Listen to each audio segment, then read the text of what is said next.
bilməzi, nə mənası var deyək acı-acı.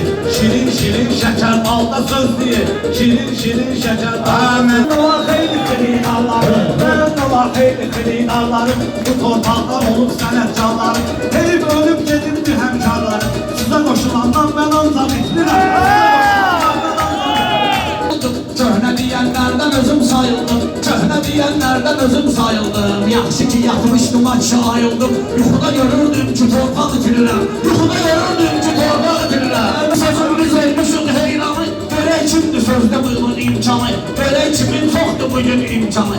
Əlbə düşün bugün sazan karvanı, balıqsıyam amma qırmaq itirirəm, balıqsıyam amma qırmaq itirirəm. Rəhmətə getdi, meyxanamız bizim dəhşətə getdi. Biləcəridən müqar rəhmətə getdi. Qaçıqlar yaşayır, qaymaq itirirəm, qaçıqlar yaşayır, qaymaq itirirəm. Sumqayıtım var neçə şairləri, o qədər görmüşüm elə təbirləri.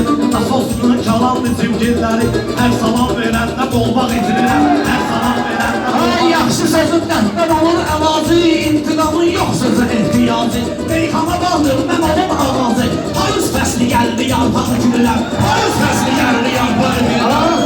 Gəlib əsərlərimlə oynayırsan, meyxana incəliklərini duyursan, sən üstündən demağa oxşayırsan. Sən görəndə özümə axmaq itirirəm, sən görəndə özümə axmaq itirirəm. Deyim ver qabağa, ver dala, İzat ilə düşəndə üskandala.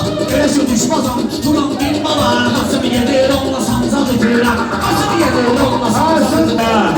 Ağa sənin meyxanada saz qalır, o vaxtdan o bir köhnə obraz qalır. Anam izənin ölməyinə az qalır. Yavaş yavaş balaca cıldaq itirirəm, yavaş yavaş balaca cıldaq itirirəm. Gün kamal dilləri, əlbəziyə natiqin təbirləri, əlimizdə bəzlər kimi şairləri, dördünü birdən yuvarlaq itirirəm, dördünü birdən yuvarlaq. Bir sürürəm qardaş, mən də bağlı sür sürürəm qardaşım.